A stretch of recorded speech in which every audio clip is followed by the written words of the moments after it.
मालूम है इलेक्ट्रोस्टैटिक्स की बहुत सी बेसिक्स हम लोगों ने क्लियर कर ली हैं। आज हम इलेक्ट्रोस्टैटिक्स की कुछ एप्लीकेशंस पढ़ेंगे, जिनमें पहली एप्लीकेशन है हमारे पास फोटो कॉपिंग मशीन, जिसे हम ज़ीरोग्राफी भी कहते हैं। ये मशीन किस असूल पर काम करती है और इसमें क्या क्या पार्ट्स हैं, ये हम जानेंगे आज के लेक्चर में स्टूडेंट्स। तो आइए स्टार्ट करते हैं आज का लेक्चर। स्टूडेंट्स, अगर आप बुक में ये आर्टिकल देखें तो बुक में आर्टिकल कुछ इस तरह से दिया हुआ है। आप देख रहे हैं किसी किस्म की कोई हेडिंग मौजूद नहीं है और ज़रा भी अंदाज़ा नहीं हो रहा कि इस आर्टिकल को किस तरह से पढ़ा जाए और पेपर में इसको लिखा किस तरह से जाए। तो इंशाल्लाह हम ये भी देखेंगे कि आर्टिकल किस तरह से लिखना है और समझना तो डेफिनेटली हमने है ही। तो स्टूडेंट्स ज़रा देखें, ये मैंने आपके सामने जो हेडिंग्स, जिनको भी मैं फर्दर एक्सप्लेन करूँगा बारी बारी, ये जो मैंने हेडिंग्स बनाई है ये इसलिए बनाई है ताकि आप लोग इजीली इसको अटेम्प्ट कर सकें कि ये एज ए लॉन्ग क्वेश्चन आ जाता है आपके पेपर में। तो स्टूडेंट्स, सबसे पहले तो हम देखते हैं कि आर्टिकल का जो नाम है वो क्या है, ज़ीरोग्राफी। ज़ीरोग्राफी या फोटोकॉपियर। देखिए, फोटोकॉपी तो आपने होते हुए देखी है, ये फोटोकॉपी का दूसरा नाम है ज़ीरोग्राफी। ये ज़ीरोग्राफी एक ग्रीक वर्ड है, याद रखिएगा। ज़ीरोग्राफी is a Greek word। ये एक ग्रीक वर्ड है, इसमें दो वर्ड्स आते हैं जी, एक है ज़ीरोस और एक है ग्राफोस। इनका कुल मिलाकर मतलब बनता है ड्राई राइटिंग। ड्राई राइटिंग, तो ये है ज़ीरोग्राफी का मतलब। Why we are calling it a dry writing, because ये एक ऐसी इंक यूज़ करता है जो लिक्विड नहीं होती। इस वजह से जब आप फोटोकॉपी मशीन से जो पेपर निकालते हैं, आप देखते हैं कि वो बड़ा परमानेंट इंप्रेशन होता है। वो लिक्विड नहीं बल्कि लग रहा होता है कि वो पेपर के अंदर पेस्ट हुई है सारी राइटिंग।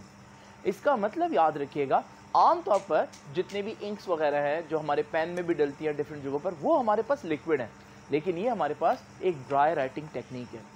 अब ये किस प्रिंसिपल पर काम करेगा, डेफिनेटली ये तो मैं आपको पहले इंट्रो में बता चुका हूँ कि ये किस पर काम करेगा जी। इट वर्क्स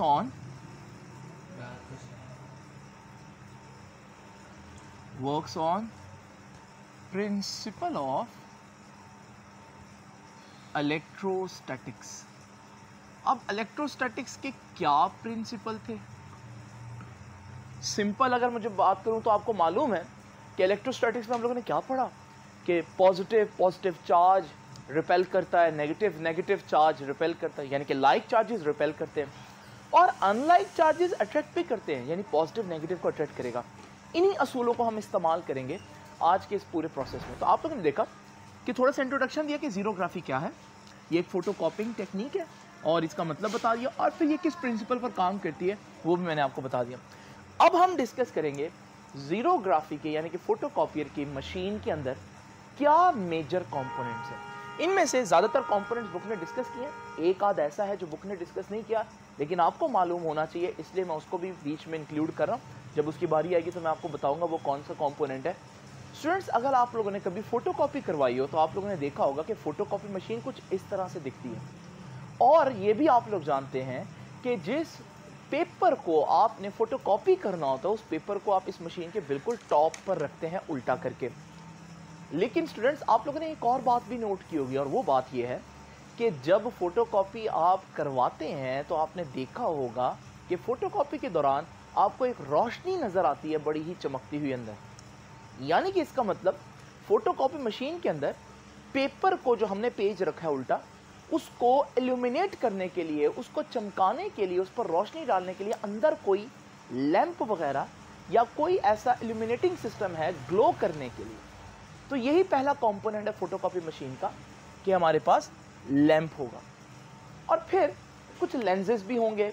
वो लेंसेज का काम क्या होगा? डेफिनेटली लेंसेज का काम होगा इमेज को फोकस करना, इमेज को बड़ा करना, छोटा करना, ये सारे काम होंगे लेंस के। लेकिन यहाँ पर इस आर्टिकल में लेंस इतना इंपॉर्टेंट नहीं है, बस आपको पता होना चाहिए कि लेंस यूज़ हो रहे हैं, लेकिन मैं इनको यहाँ पर कहीं पर आप लोगों के सामने बनाऊंगा नहीं। तो स्टूडेंट्स, ये लैंप और ये लेंस आपको बुक की डायग्राम में नज़र आएगा, लेकिन ये बुक की डायग्राम के अलावा मैं आपको एनिमेशन के अंदर भी समझाऊंगा कि ये कैसे होता है। अगर जो मैंने अभी आपको वीडियो दिखाई उसको आपने गौर से देखा तो आपने देखा है कि जहाँ पर फोटोकॉपी मशीन जब लाइट फेंकती है तो आपको एक रॉड नज़र आया होगा लाइट का। इसका मतलब वो जो लाइट है अंदर वो कोई बल्ब नहीं है बल्कि वो एक रॉड है। तो याद रखिएगा फोटोकॉपी मशीन के अंदर अगर आप देखें तो ये आपको वो रॉड नज़र आएगा जो कि अपनी जगह पर इस तरह से मूव करेगा और मूव करते करते वो जो पेपर हमने उल्टा रखा है उस पर रोशनी भी फेंकेगा। तो लैंप क्या है, किस लिए मौजूद है जी lamp? To illuminate the paper to be copied। वो पेपर जिसको हमने कॉपी करना है उस पर ये रोशनी डाल सके। ये तो हो गया हमारे पास लैंप और लेंसेज का फायदा। स्टूडेंट्स अब जरा देखते हैं नेक्स्ट चीज। ये है नेक्स्ट एल्युमिनियम का सिलेंडर। एल्युमिनियम का सिलेंडर जो है वो बेसिकली आपको फोटोकॉपी मशीन के अंदर यहाँ पर ये जो नज़र आ रहा है ना, ये एल्युमिनियम का सिलेंडर है। स्टूडेंट्स याद रखिएगा ये इस फोटोकॉपी मशीन का सबसे इम्पॉर्टेंट पार्ट है। इसलिए आपकी बुक क्या कहती है? आपकी बुक कहेगी कि it is the heart of machine. It is the heart of machine. Heart का मतलब क्या है कि ये इस पूरी फोटोकॉपी मशीन का सबसे इम्पॉर्टेंट पार्ट है। याद रखिएगा एल्युमिनियम की एक खास प्रॉपर्टी जो आगे वर्किंग समझने के लिए आपको याद रखनी है, और वो प्रॉपर्टी क्या है स्टूडेंट्स कि aluminium is an excellent conductor. उसकी वजह कोई बहुत डीप वजह नहीं है, क्योंकि आप जानते हैं कि एल्युमिनियम जो है वो एक मेटल है और मेटल जो है वो डेफिनेटली कंडक्टर होती है। इसका मतलब एल्युमिनियम के पास इलेक्ट्रॉन्स हर वक्त मौजूद हैं। अगर कोई लेना चाहे तो एल्युमिनियम के पास बहुत से इलेक्ट्रॉन्स हैं। नाउ स्टूडेंट्स ज़रा तवज्जो कीजिएगा, वो जो मैंने एल्युमिनियम का सिलेंडर आप लोगों को दिखाया है, इस एल्युमिनियम के सिलेंडर के ऊपर एक और कोटिंग होती है एक और मटेरियल की। इस मटेरियल को हम बोलते हैं सेलेनियम। जिस तरह किसी चीज़ के ऊपर पेंट कर देते हैं, इसी तरह से हम लोगों ने एल्युमिनियम के सिलेंडर के ऊपर इसको पेंट कर दिया। तो ये हमारे पास सेलेनियम की कोटिंग है एल्युमिनियम के ऊपर। ये है हमारा थर्ड पार्ट। याद रखिएगा सेलेनियम कोटिंग किसके ऊपर होती है जी? एल्युमिनियम ड्रम,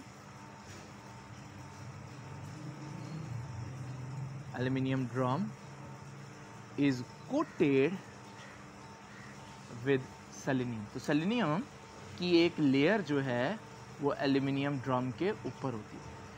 इस सेलेनियम की भी एक बहुत इंपॉर्टेंट प्रॉपर्टी है, जैसे एल्युमिनियम की मैंने बताई। सेलेनियम की प्रॉपर्टी क्या होती है याद रखिएगा, ये जो सेलेनियम है it is a photo conductor. It is not conductor, it is not conductor, it is a photo conductor. Now what is a photo conductor? नाम से ही पता चल रहा है कि ये भी कंडक्टर है, लेकिन कब? जब फोटो यानी कि लाइट मौजूद हो। तो अगर लाइट मौजूद होगी तो फिर ये कंडक्टर है, लेकिन अगर रोशनी नहीं होगी, डार्कनेस होगी, तो फिर ये कंडक्टर नहीं, फिर ये इंसुलेटर है।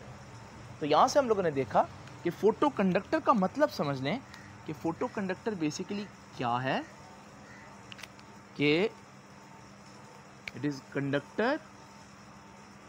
ये कंडक्टर हो सकती है कब? When expose to light. और ये इंसुलेटर होगी कब? इन डार्क, जब रोशनी नहीं होगी, जब अंधेरा होगा। नाउ स्टूडेंट्स, अगर आप एल्युमिनियम और सेलेनियम का ये जो मैंने आपको कॉम्बिनेशन दिखाया है मशीन के अंदर, इस कॉम्बिनेशन को ज़रा मैं अगर डिटेल में देखूं तो इससे मुझे एक बात समझ में आती है कि खुलासा क्या है अभी तक का, कि एल्युमिनियम के पास फ्री इलेक्ट्रॉन्स हैं, लेकिन वो फ्री इलेक्ट्रॉन्स ऊपर आएंगे सरफेस पर या नहीं, ये डिसाइड करेगा दरमियान का जो बैरियर है, यानी कि सेलेनियम की जो लेयर है। तो अगर मेरे पास यहाँ पर रोशनी पड़ रही हो ड्रम के ऊपर, तो वो जो ऊपर सेलेनियम है वो कंडक्टर बन जाएगा, क्योंकि वो फोटो कंडक्टर है, और नीचे वाले इलेक्ट्रॉन्स को ऊपर आने का मौका मिल जाएगा। लेकिन स्टूडेंट्स जरा तवज्जो कीजिएगा, अगर यहां पर रोशनी ना हो तो फिर आप क्या देखेंगे कि जो सेलेनियम की तह है वो तो कंडक्टर नहीं होगी, इंसुलेटर होगी, और नीचे वाले इलेक्ट्रॉन्स जो एल्यूमिनियम में मौजूद हैं वो अब ऊपर नहीं आ पाएंगे, क्योंकि सेलेनियम इंसुलेटर की तरह जब बिहेव करेगी तो वो इलेक्ट्रॉन्स को जाने ही नहीं देगी। यहां से मैं एक और बात भी सोच सकता हूं। इमेजिन करें, अगर मैं ड्रम के ऊपर एक पॉजिटिव चार्ज रखता हूं, ये नीचे वाले इलेक्ट्रॉन्स आकर इसको न्यूट्रलाइज कर सकते हैं, लेकिन अगर हमारे पास यहां पर अंधेरा होगा तो आपको मालूम है नीचे से इलेक्ट्रॉन तो ऊपर जा नहीं पाएंगे, क्योंकि सेलेनियम क्या बन जाएगा, इंसुलेटर। तो ये पॉजिटिव चार्ज वहीं का वहीं मौजूद रहेगा। लेकिन अगर रोशनी पड़ती है, जिस लम्हे रोशनी पड़ेगी, सेलेनियम इंसुलेटर की बजाय कंडक्टर हो जाएगा, और फौरन ही नीचे वाले इलेक्ट्रॉन्स को अब एक रास्ता मिलेगा ऊपर आने का, और वो आकर उसको न्यूट्रलाइज कर देगा। यानी कि मैं कह सकता हूं आसान अल्फाज में, अगर मैं ड्रम के ऊपर पॉजिटिव चार्ज रखूं तो वो पॉजिटिव चार्ज अपनी जगह पर मौजूद रहेगा तब तक जब तक वो रोशनी में नहीं आएगा, अंधेरे में रहेगा। लेकिन जिस लम्हे वो रोशनी में आया, फिर नीचे वाले इलेक्ट्रॉन्स उसको आकर ऊपर से न्यूट्रलाइज कर देंगे। ये बहुत इंपॉर्टेंट बात है, इसको जरा ध्यान में रखना। नाउ स्टूडेंट्स, नेक्स्ट हमारे पास जो चीज़ है वो भी बहुत इंपॉर्टेंट है, और वो है टोनर। ये खाली ऑब्जेक्टिव में भी पूछा जाता है, शॉर्ट क्वेश्चन में भी पूछा जाता है कि टोनर क्या है। वो जो मैं कह रहा था ना, इसमें ड्राई इंक यूज होती है, लिक्विड नहीं, वो ये इंक है, याद रखिएगा। Toner is dry black negatively charged ink.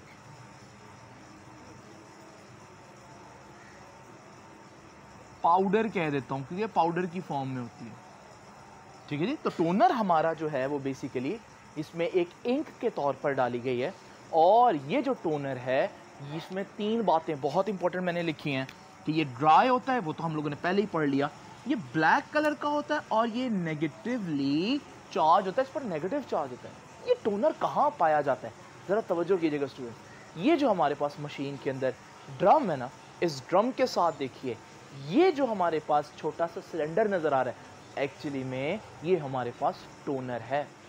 और याद रखिएगा, अगर आप क्लोजली देखें तो आपको पता चलेगा कि टोनर यहाँ से गिरेगा और कहाँ पर आएगा, सिलेंडर के ऊपर आएगा। तो ये है हमारे पास टोनर का इंट्रोडक्शन। अब ये किस तरह से काम करेगा इसको मैं वर्किंग में एक्सप्लेन करूँगा डेफिनेटली। आपकी बुक ने भी मिलता जुलता जो है ना वो चीज़ बनाई है।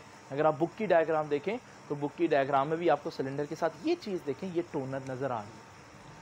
नाउ स्टूडेंट ज़रा तवज्जो कीजिए, नेक्स्ट हमारे पास नंबर 5 पर मैं एक्सप्लेन कर रहा हूँ कोरोना वायर को। कोरोना वायर, अब ये वायर जो है ना, ये आपकी बुक ने एक्सप्लेन नहीं की, लेकिन मैं फिर भी बता रहा हूँ। आप बेशक इसको ना लिखिएगा, लेकिन आपको पता होना चाहिए कि ये वर्किंग कैसे रही है। स्टूडेंट्स, कोरोना वायर क्या है, याद रखिएगा, it is a high voltage wire. ये एक बहुत हाई वोल्टेज वायर होती है। स्टूडेंट्स, अगर आपको याद हो, मैंने पहले लेक्चर में, बिल्कुल बेसिक वाले लेक्चर्स में आपको एक बात बताई थी कि जब बॉडी को चार्ज करना हो ना, तो किसी बॉडी पर चार्ज लाने के 3 तरीके बताए थे। उनमें एक तरीका था कंडक्शन।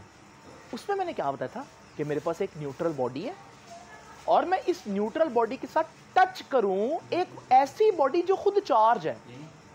तो जब ये चार्ज बॉडी उस न्यूट्रल बॉडी को टच करेगी तो इसका चार्ज उसमें भी ट्रांसफर हो जाएगा, तो वो बॉडी भी चार्ज हो गई। हम कहेंगे हमने यहाँ पर उस बॉडी को चार्ज किया। By which process? By conduction. So this is what we called charging by conduction. तो याद रखिएगा, ये हाई वोल्टेज वायर का बुक ने जिक्र नहीं किया, लेकिन मैं आपको बताता चलूं। इस फोटोकॉपी मशीन के अंदर अगर आप देखिए तो यहाँ पर आपको इस ड्रम के साथ एल्यूमिनियम का जो सिलेंडर है उसके साथ ये एक चीज़ नज़र आ रही है जो उसको टच कर रही है। ये हमारे पास कोरोना वायर है, और जैसे कि मैंने आपको बताया ये बहुत हाई वोल्टेज पर है, तो इस पर बहुत ज़्यादा पॉजिटिव चार्ज होगा। अब आप खुद भी सोच लें, अगर ये ड्रम के साथ टच होगी तो फिर इसका चार्ज ड्रम में ट्रांसफ़र होगा और ड्रम भी पॉजिटिवली चार्ज हो जाएगा। अब देखिए आहिस्ता आहिस्ता कहानी बनेगी, आपको समझ में आएगा कि आर्टिकल किस तरह से पढ़ना चाहिए। तो आप लोगों ने देखा कि एक्चुअली में फिर कोरोना वायर का क्या काम है। कोरोना वायर का काम है ड्रम पर चार्ज लेकर आना। हाँ स्टूडेंट्स याद रखिएगा, हाई वोल्टेज वायर क्या करती है, हाई वोल्टेज वायर जो है वो यूज टू स्प्रिंकल, बड़ा स्प्रिंकल होता है लाइक किसी चीज़ के ऊपर, जैसे हम खाने के ऊपर जो है वो नमक इस तरह से डालते हैं, तो इसे हम कहते हैं स्प्रिंकलिंग द सॉल्ट। तो बिल्कुल इसी तरह से हमारे पास वो जो हमारे पास कोरोना वायर है वो ड्रम के ऊपर समझ लें ऐसे जैसे वो पॉजिटिव चार्ज जो है वो छिड़क रही है।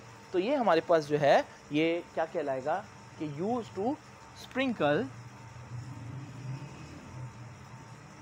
पॉजिटिव चार्ज, किसके ऊपर जी, ऑन एल्युमिनियम ड्रम।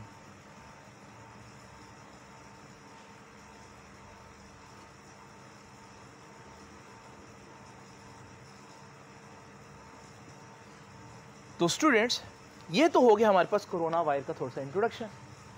अब ज़रा देखते हैं हमारे पास ये वो चीज़ है जो बुक ने डिस्कस नहीं की, कन्वेयर बेल्ट कहते हैं इसको। देखिए कन्वे का वर्ड देखिए, जब हम कहते हैं मैंने मैसेज कन्वे कर दिया, इसका क्या मतलब है कि मैंने मैसेज पहुंचा दिया। ये कन्वेयर बेल्ट है। ये क्या कह रही है, ये कन्वेयर बेल्ट यानी कि पहुंचाने वाली बेल्ट क्या पहुंचा रही है। ये आपको मालूम है कि जो हमारे पास फोटोकॉपी मशीन है, आप उसमें एक तरफ से पेपर डालते हैं और फिर आपको यही पेपर जो है वो दूसरी तरफ से निकलता हुआ दिखाई देता है। ये तो आप लोगों ने देखा ना, लेकिन ये कैसे जाता होगा इस पूरे मशीन में से गुजर कर, ये बेल्ट लेकर जाती है। अगर आप मशीन के अंदर देखें तो ये जो आपको बेल्ट नज़र आ रही है ये एक्चुअली कन्वेयर बेल्ट है। तो पेपर आएगा तो पेपर इस बेल्ट से होता हुआ फिर दूसरे एंड पर निकलेगा। ये होगी कन्वेयर बेल्ट। बुक ने जिक्र नहीं किया लेकिन बड़ी आम सी चीज़ है इसलिए मैंने आपको बता दिया। कन्वेयर बेल्ट क्या करती है जी, याद रखिएगा, इसका काम क्या है, टू ट्रांसपोर्ट पेपर। आसान अल्फाज में बस यही आप याद रखिए, इसका काम है मशीन के अंदर पेपर को एक जगह से दूसरी जगह लेकर जाए। अब ज़रा तवज्जो कीजिए, लास्ट चीज़ और उसके बाद फिर हम आएंगे कि फोटोकॉपी मशीन काम कैसे करती है। कंपोनेंट्स खत्म होने लगे, आखिरी कंपोनेंट देख ले जी, हीटेड रोलर्स। आप लोगों ने कभी नोट किया जब आप फोटोकॉपी लेकर आए तो फोटोकॉपी जो आपके पेपर्स होते हैं जो आप फोटोकॉपी करवा के लाए हैं वो काफ़ी गर्म होते हैं। वो गर्म क्यों होते हैं ये तो हम डिस्कस करेंगे, लेकिन कोई ना कोई चीज़ तो उनको गर्म कर रही होगी ना, वो किसी ना किसी चीज़ में से गुजरे होंगे तो उसने गर्म किया होगा। वो जो उनको हीट कर रही है उसे हम बोलते हैं हीटेड रोलर्स। वो हीट क्यों कर रही है वो मैं बाद में बताता हूँ, लेकिन याद रखिएगा हीटेड रोलर्स क्या करते हैं, हीटेड रोलर्स जो है ना वो पेपर को गर्म कर देते हैं। तो ये हमारे पास हीटेड रोलर्स आ गए। They can apply heat and pressure on paper. तो ज़रा इमेजिन करें ये मशीन के अंदर कहाँ होते हैं, ज़रा देखते हैं। ये मशीन को देखिए अंदर से, ये जो हमारे पास है ये हीटेड रोलर्स हैं। तो पेपर जब आएगा तो पेपर को इनमें से गुजरना पड़ेगा। जो पेपर इनके अंदर से गुजरेगा बड़ी तंग जगह से, तो पेपर पर डेफिनेटली प्रेशर पड़ेगा और पेपर प्रेस होगा। हीट की वजह से, प्रेशर की वजह से पेपर जो है फिर वो गर्म होकर निकलता है। नाउ स्टूडेंट्स ये हो गया हमारे पास ज़ीरोग्राफी के अंदर जितनी इंपॉर्टेंट चीज़ें आपके समझने के लिए वो मैंने बना दी। इसका ये मतलब नहीं कोई और चीज़ नहीं होती। देखिए अब हमारे पास जो फोटो कॉपिंग मशीन्स हैं वो बहुत जदीद हो गई हैं, इसके अलावा भी बहुत सी चीज़ें उसके अंदर होती हैं, लेकिन मैं सिर्फ वो कंपोनेंट डिस्कस करूंगा जो आज हमारे आर्टिकल को समझने के लिए इंपॉर्टेंट है।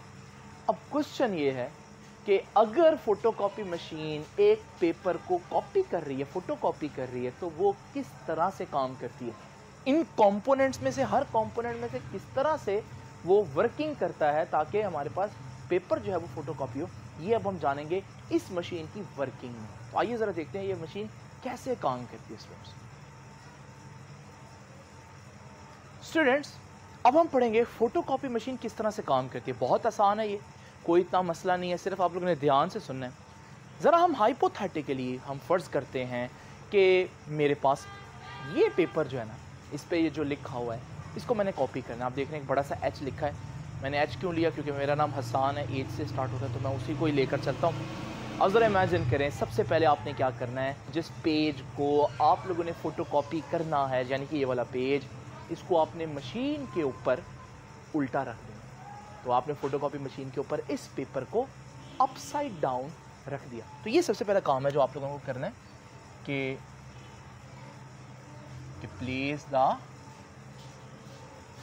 Page upside down. कौन सा page? which is to be copied। वो पेज जिसको आपने फोटोकॉपी करना है उसको आप अपसाइड डाउन रख दें। अब आप लोगों ने क्या करना है, जरा तवज्जो से देखिएगा। फोटोकॉपी मशीन के अंदर देखते हैं। फोटोकॉपी मशीन के अंदर आपको याद है मैंने बताया था ये कोरोना वायर है, इसमें बहुत ज़्यादा हाई वोल्टेज होता है और ये ड्रम को टच कर रही होती है।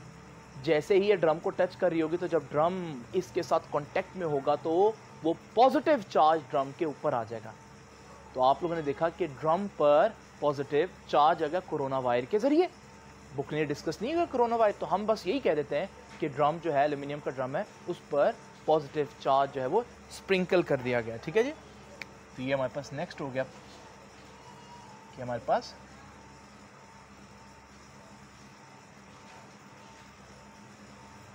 positive charge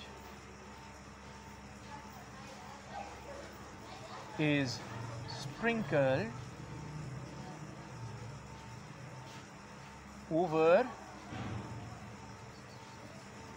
aluminium drum. तो एल्यूमिनियम का वो जो सिलेंडर है उसके बाद पॉजिटिव चार्ज हम लोगों ने रख दिया। अब जरा तवज्जो कीजिएगा, अब बारी आएगी उस लैंप की जो फोटोकॉपी मशीन के अंदर है। जैसे ही वो लैंप ऑन होगा स्टूडेंट, जरा तवज्जो से देखिएगा, उसकी रोशनी जाकर उस पेपर से टकराएगी। लेकिन उससे पहले आप जरा पेपर को देखिए। इस पेपर के ऊपर दो किस्म के एरियाज हैं। एक ये वाला वाइट एरिया जहां कुछ भी नहीं लिखा हुआ, या मैं कह सकता हूं ये वो area which is not to be copied, जिस पर कुछ लिखा ही नहीं, वो उसको कॉपी भी नहीं करना आपने। लेकिन यहाँ जो H लिखा हुआ है ये वो जगह है जो डार्क एरिया है। और याद रखिएगा डार्क एरिया कौन सा एरिया है? Which is to be copied. तो ये बात आप लोग याद रखिएगा कि होगा क्या, ये जो डार्क एरियाज है ना, dark areas on paper which are to be copied, जिनका इमेज हमने लेना है उनको क्या करना है, उन पर पड़ेगी रोशनी। ठीक है ना। तो याद रखिएगा which are to be copied are expose to light, तो उन पर रोशनी पड़ेगी। अब वो जब रोशनी पड़ेगी, वो जो लैंप है, जैसे मैंने आपको बताया कि लैंप से रोशनी निकल के उस पेपर पर जाकर टकराएगी। अब इससे होगा क्या, आपको मालूम है जो डार्क एरिया है उस डार्क एरिया में रोशनी एब्जॉर्ब हो जाती है, क्योंकि ब्लैक कलर एब्जॉर्ब करता है लाइट को।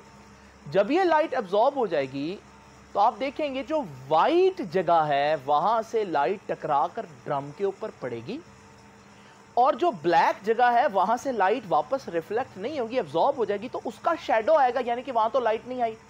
तो ड्रम के ऊपर आपको देख रहे हैं यहां पर कुछ रोशन जगह नजर आ रही है। ये रोशन जगह क्यों नजर आ रही है, वो बता रही है कि यहां से लाइट वापस आई है। दूसरे अल्फाज में ये वो जगह है जहां पर आपको कॉपी नहीं चाहिए, वाइट एरिया है। और ये शैडो वाला रीजन क्या दिखा रहा है, ये शैडो वाला रीजन दिखा रहा है कि यहाँ पर डार्क एरिया है, यानी कि ये वो वाला हिस्से का इमेज बना है जिसको कॉपी करना है।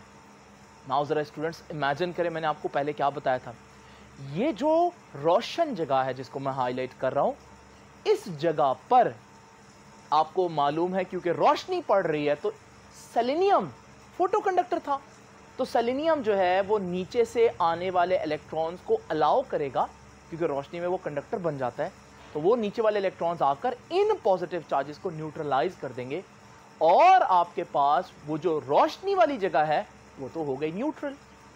जब वो न्यूट्रल हो गई तो चार्ज सिर्फ कहां बचा, चार्ज सिर्फ बचा उस जगह पर जहां शैडो था, या दूसरे अल्फाज में वो जगह जिसको कॉपी करना था स्टूडेंट्स। तो आप लोगों ने देखा कि जिस तरह का पेपर पे मैंने लिखा हुआ था एज, बिल्कुल उसी तरह का एक चार्ज्ड इमेज ड्रम के ऊपर बन रहा है। चार्ज्ड इमेज यानी कि ये चार्जेस ने एच बना लिया है ड्रम के ऊपर। तो स्टूडेंट्स याद रखिएगा, ये नेक्स्ट बात हमारे पास क्या कह रही है कि a charged image of document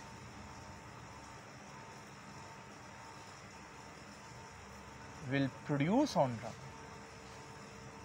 drum के ऊपर एक चार्ज इमेज बन जाएगा। अब जरा तवज्जो कीजिएगा, नेक्स्ट स्टेप में मैं क्या करूंगा वो देखिए स्टूडेंट्स। ड्रम के साथ टोनर था, याद है मैंने आपको बताया था टोनर पर नेगेटिव चार्ज होता है। ये इंक है लेकिन ड्राई है, वेट इंक नहीं है, लिक्विड नहीं है।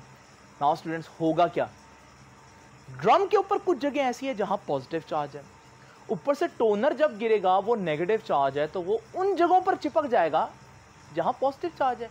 ये असल प्रिंसिपल इलेक्ट्रोस्टैटिक्स का कि पॉजिटिव और नेगेटिव चार्ज एक दूसरे के साथ जुड़ जाते हैं, अट्रैक्ट करते हैं। तो आपने देखा टोनर जो है वो आपके उस ड्रम के ऊपर जितने भी पॉजिटिव चार्जेस हैं उनके साथ जुड़ गया। तो ये हमारे पास नेक्स्ट काम है जो हम लोगों ने करना है कि negative toner will stick, stick का मतलब चिपक जाना, will stick to positive charged image on drum.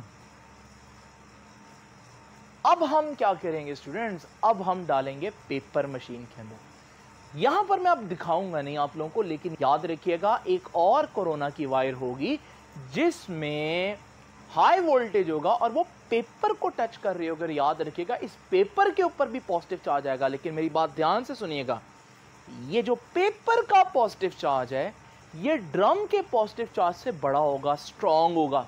अब इसका नतीजा क्या होगा, जब ये पेपर ड्रम के ऊपर से गुजरेगा, क्योंकि पेपर का पॉजिटिव चार्ज ज्यादा स्ट्रांग है, तो वो टोनर जो ड्रम के ऊपर था वो ट्रांसफर हो जाएगा पेपर के ऊपर। तो यानी कि वही टोनर अब पेपर के ऊपर आ गया, वो जो एच मैंने लिखना था वो पेपर के ऊपर लिखा गया बड़े जबरदस्त तरीके से। ये देखिए स्टूडेंट्स, तो हम लोगों ने नेक्स्ट स्टेप में क्या किया कि अब positively charge paper will transfer the toner from drum, वो ड्रम से टोनर लेकर अपने ऊपर रख लेगा। तो ये हमारे पास अब वो टोनर पेपर के ऊपर आ चुका है। नाउ स्टूडेंट्स, अब कन्वेयर बेल्ट जो है इस पेपर को दूसरी तरफ लेकर जाएगी, क्योंकि उसका काम ही कन्वे करना है पेपर को। ये पेपर अब पास करेगा, पता किस में से, ये पेपर पास करेगा वो हीटेड रोलर्स में से जिनका मैंने जिक्र किया था। आपको मालूम है वो गर्म है, प्रेशर डालेंगे तो जब पेपर पर प्रेशर डलेगा तो वो जो टोनर है वो मेल्ट होकर पेस्ट हो जाएगा पेपर के अंदर ही, और वहां से गरम गरम फोटोकॉपी निकलेगी।